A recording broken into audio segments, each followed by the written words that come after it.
जफरवाल के नवाही गांव लगवाल मनहासा में डकैती की बड़ी वारदात। मुसल्ला डाकू ताजर के घर से 17 लाख के करीब नकदी और 14 तोले तलाई जेवरात लूट कर फरार हो गए। बताया जाता है कि थाना लेसर कलां के गांव लगवाल मनहासा के ताजर अब्दुल लतीफ के घर रात को 9 के करीब मुसल्ला डाकू घुस आए और घर वालों को कई घंटे तक असला के जोर पर यरगमाल बनाए रखा और तशद्दुद भी करते रहे। डाकुओं ने ताजर और उसकी फैमिली को एक कमरे में बंद कर दिया और लूट मार करते रहे। इसी हवाले से मजीद उनका क्या कहना था, आइए आपको सुनाते हैं।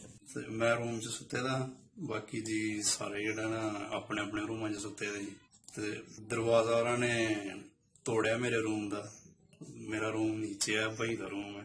जिस टाइम दरवाजा टुटा है मेरी अख खुली है, मैं वेख्या ते 6-7 मुंडे गन्ना लैके जेड़ा ना उन्हां ने ठालिया मैनू ते बेगम ही मेरी ओह् रोन लग पई है।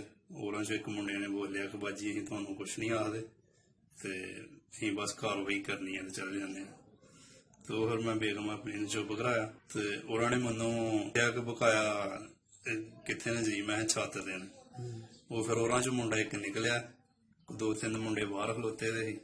वो फिर जाके छत ते जेड़ा ना वालद साहब होरां नू उठाल के गए न। वालद साहब होरां नू जेड़ा उन्होंने मारिया भी है, उन्होंने बाजू फ्रैक्चर हो गया ते उन्होंने थल्ले लैके गए न। तकरीबन मनु उन्होंने कल्ले नू बंद छड़िया ते मनु बंद के आख्या कि इनू कल्ले नू जेड़ा ना एक रूम च कर दो, बकाया सारियां नू ते कुड़ियां नू एक रूम च जेड़ा ना बंद दो।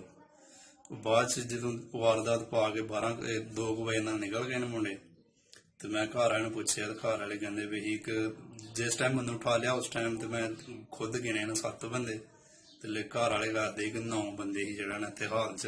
गन फड़ी दी ही सारें कोल, पीटर गन ही, पिस्टल ही ते ग्लव्स चाड़े दे ही। उन्होंने जिन्हां ने ग्लव्स नहीं चाड़े दे उन्होंने छापर चाड़े दे ही हत्थां नू। ते मेरे वालद दी जेड़ा ना एजेंसी है इत्थे दरमान खाद दी, लतीफ राजपूत दे नां दी। साडा खाद दा कारोबार इत्थे पाकिस्तान च, मैं खुद बाहर होना ते मेरी शादी हुई है, मेरे छोटे भाई की शादी हुई है, ओह्दा रूम है। मैं जेवर लै के आया हाँ काफ़ी ज़्यादा जेड़ा ना, तो साडा जेवर गया है जेड़ा मेरे सामने उन्होंने मेरे रूम चो कड्ढिया मेरी बेगम दा ते भाई मेरी दी बेगम दा। वो तकरीबन 14-15 तोले के करीब ही। बकाया मनु उन्होंने रूम च डक छड़े ही लैदा ते बकाया उन्होंने ये दिखा जो 15 ते बंदे चल गए 15 ते कॉल की है। 15 वाले ने आख्या कि तुसीं किस चीज़ नू हत्थ नहीं लाना, लेकिन लिहाजा असीं अजे तक कोई चीज़ अपनी वेखी नहीं कि बकाया साडा किन्ना गया। लेकिन नगद साढ़े जेह्ड़े रकम ही 14-15 लाख के करीब ट्राई की दी ही।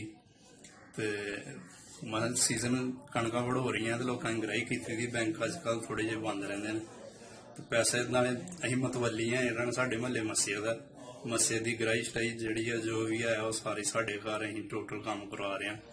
ते मस्जिद का तकरीबन 2-2.5 लाख के करीब रकम सी, वो भी लै गए दे न। बकाया साडी जाती रकम जेह्ड़ा 14-15 लाख के करीब है।